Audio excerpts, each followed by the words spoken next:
Jean, chapitre 2. Or, le troisième jour, il y eut des noces à Cana en Galilée. La mère de Jésus était là. Jésus fut aussi invité aux noces avec ses disciples. Comme le vin venait à manquer, la mère de Jésus lui dit, « Ils n'ont plus de vin. » Jésus lui répondit, « Que me veux-tu, femme? Mon heure n'est pas encore venue. » Sa mère dit au serviteur, « Faites tout ce qu'il vous dira. » Or il y avait là 6 jarres de pierre, destinées aux purifications des Juifs et contenant chacune une centaine de litres. Jésus leur dit, « Remplissez d'eau ces jarres. » Et ils les remplirent jusqu'au bord. « Puisez maintenant, leur dit-il, et apportez-en à l'organisateur du repas. » Et ils lui en apportèrent. L'organisateur du repas goûta l'eau changée en vin. Ne sachant pas d'où venait ce vin, tandis que les serviteurs qui avaient puisé l'eau le savaient bien, il appela le marié et lui dit, « Tout homme sert d'abord le bon vin, puis le moins bon après qu'on s'est enivré. Mais toi, tu as gardé le bon vin jusqu'à présent. » Tel fut, à Cana en Galilée, le premier des signes miraculeux que fit Jésus. Il manifesta sa gloire et ses disciples crurent en lui. Après cela, il descendit à Capernaüm avec sa mère, ses frères et ses disciples, et ils n'y restèrent que peu de jours. La Pâque juive était proche et Jésus monta à Jérusalem. Il trouva les vendeurs de bœufs, de brebis et de pigeons ainsi que les changeurs de monnaie installés dans le temple. Alors il fit un fouet avec des cordes et les chassa tous du temple, ainsi que les brebis et les bœufs. Il dispersa la monnaie des changeurs et renversa leurs tables. Et il dit aux vendeurs de pigeons, « Enlevez cela d'ici, ne faites pas de la maison de mon père une maison de commerce. » Ses disciples se souvinrent qu'il est écrit, « Le zèle de ta maison me dévore. » Les Juifs prirent la parole et lui dirent, « Quel signe nous montres-tu pour agir de cette manière? » Jésus leur répondit, « Détruisez ce temple et en 3 jours je le relèverai. » Les Juifs dirent, « Il a fallu 46 ans pour construire ce temple et toi, en 3 jours tu le relèverais. » Cependant, lui parlait du temple de son corps. C'est pourquoi, lorsqu'il fut ressuscité, ses disciples se souvinrent qu'il avait dit cela et ils crurent à l'écriture et à la parole que Jésus avait dite. Pendant que Jésus était à Jérusalem, lors de la fête de la Pâque, beaucoup crurent en lui en voyant les signes miraculeux qu'il faisait. Mais Jésus n'avait pas confiance en eux parce qu'il les connaissait tous. Il n'avait pas besoin qu'on le renseigne sur les hommes, car il savait lui-même ce qui est dans l'homme. Jean, chapitre 3. Or, il y avait parmi les pharisiens un homme du nom de Nicodème, un chef des Juifs. Il vint de nuit trouver Jésus et lui dit, « Maître, nous savons que tu es un enseignant envoyé par Dieu, car personne ne peut faire ces signes miraculeux que tu fais si Dieu n'est pas avec lui. » Jésus lui répondit, « En vérité, je te le dis, à moins de naître de nouveau, personne ne peut voir le royaume de Dieu. » Nicodème lui dit, « Comment un homme peut-il naître quand il est vieux? Peut-il une seconde fois entrer dans le ventre de sa mère et naître? » Jésus répondit, « En vérité, je te le dis, à moins de naître d'eau et d'esprit, on ne peut entrer dans le royaume de Dieu. Ce qui est né de parents humains est humain, et ce qui est né de l'esprit est esprit. Ne t'étonne pas que je t'ai dit, il faut que vous naissiez de nouveau. Le vent souffle où il veut, et tu en entends le bruit, mais tu ne sais pas d'où il vient, ni où il va. C'est aussi le cas de toute personne qui est née de l'esprit. » Nicodème reprit la parole et lui dit, « Comment cela peut-il se faire? » Jésus lui répondit, « Tu es l'enseignant d'Israël et tu ne sais pas cela. En vérité, je te le dis, nous disons ce que nous savons et nous rendons témoignage de ce que nous avons vu, et vous ne recevez pas notre témoignage. Si vous ne croyez pas quand je vous parle des réalités terrestres, comment croirez-vous si je vous parle des réalités célestes? Personne n'est monté au ciel, sinon celui qui est descendu du ciel, le Fils de l'homme qui est dans le ciel. Et tout comme Moïse a élevé le serpent dans le désert, il faut aussi que le Fils de l'homme soit élevé afin que quiconque croit en lui ne périsse pas, mais qu'il ait la vie éternelle. En effet, Dieu a tant aimé le monde qu'il a donné son Fils unique, afin que quiconque croit en lui ne périsse pas, mais ait la vie éternelle. Dieu, en effet, n'a pas envoyé son Fils dans le monde pour juger le monde, mais pour que le monde soit sauvé par lui. Celui qui croit en lui n'est pas jugé, mais celui qui ne croit pas est déjà jugé parce qu'il n'a pas cru au nom du Fils unique de Dieu. Et voici quel est ce jugement. La lumière est venue dans le monde et les hommes ont préféré les ténèbres à la lumière parce que leur manière d'agir était mauvaise.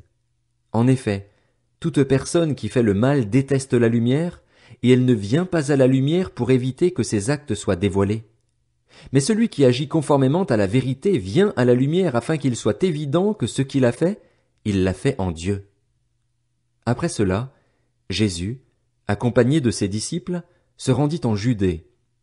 Il y séjourna avec eux et il baptisait.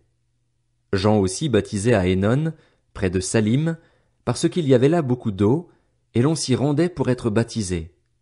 En effet, Jean n'avait pas encore été mis en prison. Or, une discussion surgit entre les disciples de Jean et un juif au sujet de la purification. Ils vinrent trouver Jean et lui dirent, « Maître, celui qui était avec toi de l'autre côté du Jourdain et à qui tu as rendu témoignage, le voilà qui baptise, et tous vont vers lui. » Jean répondit, « Un homme ne peut recevoir que ce qui lui a été donné du ciel. Vous-même m'êtes témoin que j'ai dit, moi, je ne suis pas le Messie, mais j'ai été envoyé devant lui. Celui qui a la mariée, c'est le marié, mais l'ami du marié, qui se tient là et qui l'entend, éprouve une grande joie à cause de la voix du marié. Ainsi donc, cette joie qui est la mienne est parfaite. Il faut qu'il grandisse et que moi, je diminue. Celui qui vient d'en haut est au-dessus de tous. Celui qui est de la terre est de la terre, et il parle des réalités terrestres. Celui qui vient du ciel est au-dessus de tous, il rend témoignage de ce qu'il a vu et entendu, et personne n'accepte son témoignage. Celui qui a accepté son témoignage a certifié que Dieu est vrai. En effet, celui que Dieu a envoyé dit les paroles de Dieu, parce que Dieu lui donne l'Esprit sans mesure. Le Père aime le Fils et a tout remis entre ses mains. Celui qui croit au Fils a la vie éternelle. Celui qui ne croit pas au Fils ne verra pas la vie, mais la colère de Dieu reste au contraire sur lui. Jean, chapitre 4. Le Seigneur apprit que les pharisiens avaient entendu dire qu'il faisait et baptisait plus de disciples que Jean. À vrai dire, Jésus ne baptisait pas lui-même, mais c'étaient ses disciples qui le faisaient. Alors il quitta la Judée et retourna en Galilée. Comme il devait traverser la Samarie, il arriva dans une ville de Samarie appelée Sichar, près du champ que Jacob avait donné à son fils Joseph. Là se trouvait le puits de Jacob. Jésus, fatigué du voyage, était assis au bord du puits. C'était environ midi. Une femme de Samarie vint puiser de l'eau. Jésus lui dit, « Donne-moi à boire. » En effet, ses disciples étaient allés à la ville pour acheter de quoi manger. La femme samaritaine lui dit, « Comment? Toi qui es juif, tu me demandes à boire, à moi qui suis une femme samaritaine? » Les Juifs, en effet, n'ont pas de relation avec les Samaritains. Jésus lui répondit, « Si tu savais quel est le cadeau de Dieu et qui est celui qui te dit, « Donne-moi à boire », tu lui aurais toi-même demandé à boire et il t'aurait donné de l'eau vive. »« Seigneur, » lui dit la femme, « tu n'as rien pour puiser et le puits est profond. D'où aurais-tu donc cette eau vive? Es-tu, toi, plus grand que notre ancêtre Jacob qui nous a donné ce puits et qui a bu de son eau, lui-même, ses fils et ses troupeaux? » Jésus lui répondit, « Toute personne qui boit de cette eau-ci aura encore soif. En revanche, celui qui boira de l'eau que je lui donnerai n'aura plus jamais soif.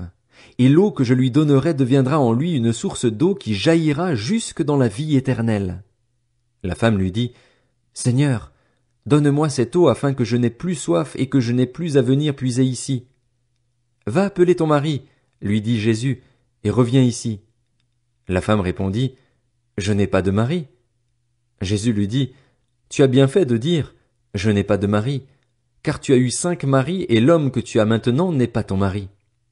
En cela tu as dit la vérité. » Seigneur, lui dit la femme, je vois que tu es un prophète.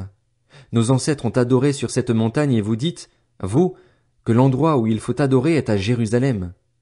Femme, lui dit Jésus, crois-moi, l'heure vient où ce ne sera ni sur cette montagne ni à Jérusalem que vous adorerez le Père. Vous adorez ce que vous ne connaissez pas.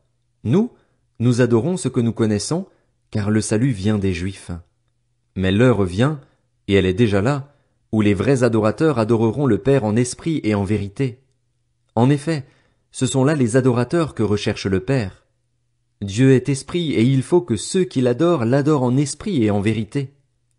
La femme lui dit, Je sais que le Messie doit venir, celui que l'on appelle Christ. Quand il sera venu, il nous annoncera tout.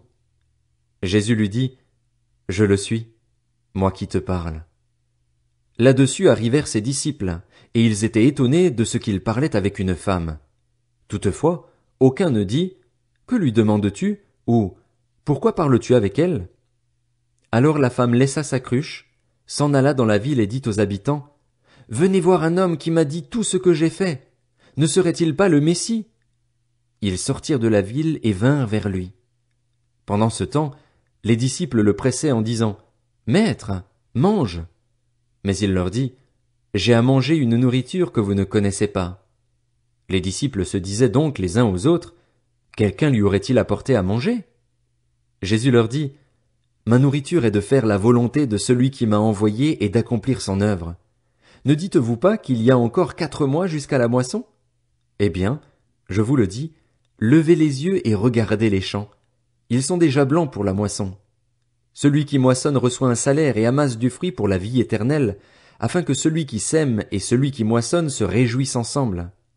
En effet, en cela cette parole est vraie. L'un sème et l'autre moissonne. Je vous ai envoyé récolter une moisson qui ne vous a pas demandé de travail. D'autres ont travaillé et vous êtes entrés dans leur travail.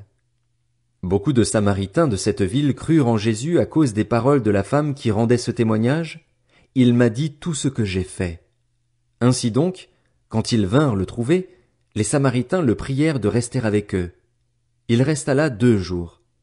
Un bien plus grand nombre crurent à cause des paroles de Jésus, et ils disaient à la femme, Ce n'est plus seulement à cause de ce que tu as dit que nous croyons, car nous l'avons entendu nous-mêmes et nous savons qu'il est vraiment le Messie, le Sauveur du monde. Après ces 2 jours, Jésus partit de là pour se rendre en Galilée, car il avait déclaré lui-même qu'un prophète n'est pas honoré dans sa propre patrie. Lorsqu'il arriva en Galilée, il fut bien accueilli par les Galiléens qui avaient vu tout ce qu'il avait fait à Jérusalem pendant la fête. En effet, eux aussi étaient allés à la fête. Jésus retourna donc à Cana en Galilée, où il avait changé l'eau en vin. Il y avait à Capernaüm un officier du roi dont le fils était malade.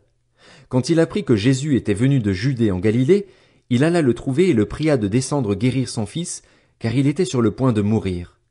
Jésus lui dit, Si vous ne voyez pas des signes et des prodiges, vous ne croirez donc pas? L'officier du roi lui dit, Seigneur, descends avant que mon enfant ne meure. Vas-y, lui dit Jésus, ton fils vit.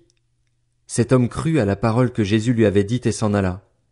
Il était déjà en train de redescendre lorsque ses serviteurs vinrent à sa rencontre et lui dirent, Ton enfant vit. Il leur demanda à quelle heure il était allé mieux et ils lui dirent, C'est hier, à 1 heure de l'après-midi, que la fièvre l'a quitté. Le père reconnut que c'était à cette heure-là que Jésus lui avait dit, Ton fils vit. Alors il crut, lui et toute sa famille. Jésus fit ce 2e signe miraculeux après être revenu de Judée en Galilée.